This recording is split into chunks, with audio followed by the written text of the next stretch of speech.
Hi class, teacher Tammy here, and we are with Lacey Hyam and the UAF Botanical Gardens.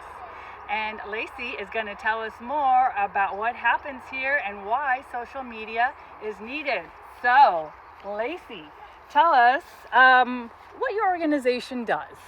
So the Georgeson Botanical Garden is the farthest north accredited botanical garden in the state of Alaska, and our mission is to conduct research, education, and outreach in relation to high latitude horticulture.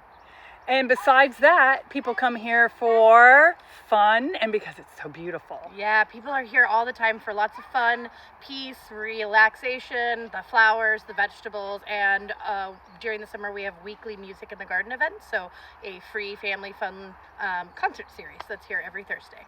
We're right on the UAF campus. Where are you located? We are right on the west end of UAF campus, so as you're headed out towards the Sheep Creek exit, you'll drive right by us. We are right above the farm fields. And what makes the Botanical Gardens unique? Well, the garden has actually been here longer than the university. It's been here since 1906. We are the longest continuously farmed land in all of Alaska, and a lot of our research has been kind of the founding forefathers for agriculture and horticulture in the state. All right, you might not have what you feel are direct competitors, and maybe you do, but if somebody's got 2 or 3 or 10 hours of time, they can choose to do many things. Why do they choose to come to the Botanical Gardens? Well, the garden is an opportunity to see a lot of flowers and vegetables that you might not see other places in Alaska. Like I said, we don't have direct competitors, but we are trying to broadcast a lot of what you can grow and different ways that you can grow it in the garden. All right, let's get to your social media. What social media platforms are the gardens currently using? We are currently using Facebook and Instagram. And then are there any platforms that you either want to try, are you happy with those, or it's some that you want to make sure the students avoid? Social media is not my strong point, so I'm not really sure on either of those questions. All right, so you're open. All right, how much time and money is there to spend on social media on a monthly basis? Oh, that's really hard. Our budget is extremely small, almost non-existent. So budgeting as low as possible. I'd love to say 0. And time, I'm the only full-time staff member. So very little time, but if we get it organized in a way that I can pump out a couple posts per week, that is the goal. All right. Besides social media, let's go back. Besides you being the only staff member, there is the Friends of the Garden. Yes. So talk about that real quickly. So the Georgeson Botanical Garden Friends is a nonprofit organized to support the garden's actions. So all of the things that you see happening in the garden and all of our seasonal staff is funded by our nonprofit. All right, and we talked about could a volunteer do it, and what was your answer to that? You said maybe not so much that you particularly want to perhaps control messaging. Yes, I'm a little particular in what messages we send out. We really want to keep things fact-based, science-based, and fun at the same time. All right. Besides social media, how else do people hear about what's going on at the gardens? Is there email lists? Do you do ads? How do you get that word out? So we have a website, and then we often rely on UAF's communications. So it goes out through the Cornerstone, through IANRI, the Institute of Agriculture, Natural Resources, and Extensions. Newsletters, sorry, blank there. And then the Georgeson Botanical Garden Friends do some public radio announcements, KUAC and such like that. But mostly it's word of mouth. All right. Let's talk about a social media win you've had. What's something that just went viral or that you were really happy with the results? There was a lot of people that showed up for an event. What's one win that you can share? This year's win is Mud Day. So it was International Mud Day was June 29th.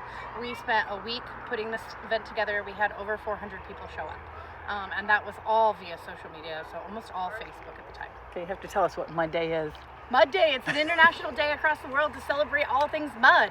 And so what we did is we hosted a big mud pit and a couple fun activities with a slip and slide so that kids and parents alike could play in the mud. Excellent, Lacey. Now, what's the biggest challenge you have with social media? Consistency, putting out posts consistently. Now, when the students go on, they're going to see what was posted this summer, and we talked about this. You had an intern over the summer. Yeah, so we had a lot more posts this summer than we have in the past, a little more regular, because we had a dedicated intern kind of focusing on getting community engagement. That is not typical. So typically it is just me, and I'm only familiar with Facebook. So our Facebook is tied to the Instagram. All right.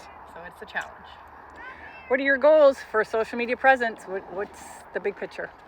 We are trying to just reach more people. A lot of people, Anna in particular, said we've never even heard of the garden or never been to the garden. We want to get as many people familiar with the garden as possible and reach those diverse audiences that we're not hitting already. All right, I'm going to talk to the students. What are you hoping that the students provide to you this semester in this project? Gosh, I think the best thing for me would be some kind of roadmap, like what do I do and when do I do it and how do I do it best? What's the best way to get the word out about all the great things that's happening here, and what are those great things that people want to hear about that is going to cause more engagement in the garden?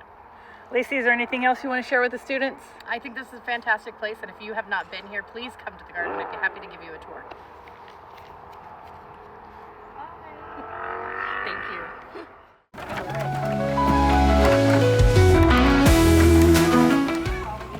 So this is the stage where Music in the Garden happens. There are 15 weeks of summer concerts every Thursday from May to mid-August.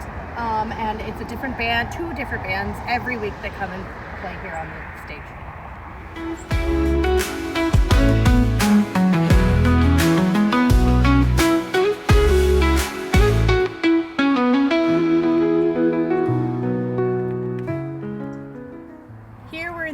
Family Food Garden. So this space is the home of the vegetable variety trials. It is now mostly a demonstration garden showing what vegetables the variety trials are trialing and different plants that grow really well in Alaska. So we have squash and mulch trials. You can see these beds were where our garlic was all recently harvested from.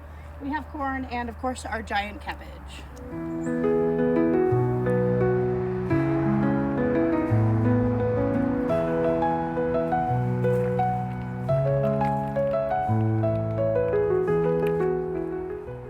This is the Viceline Outdoor Classroom with our cut flower garden. So all of these are annuals that are designed and planted to be used in flower arrangements. And you can see that at this time of the year, they are some of our last bloomers.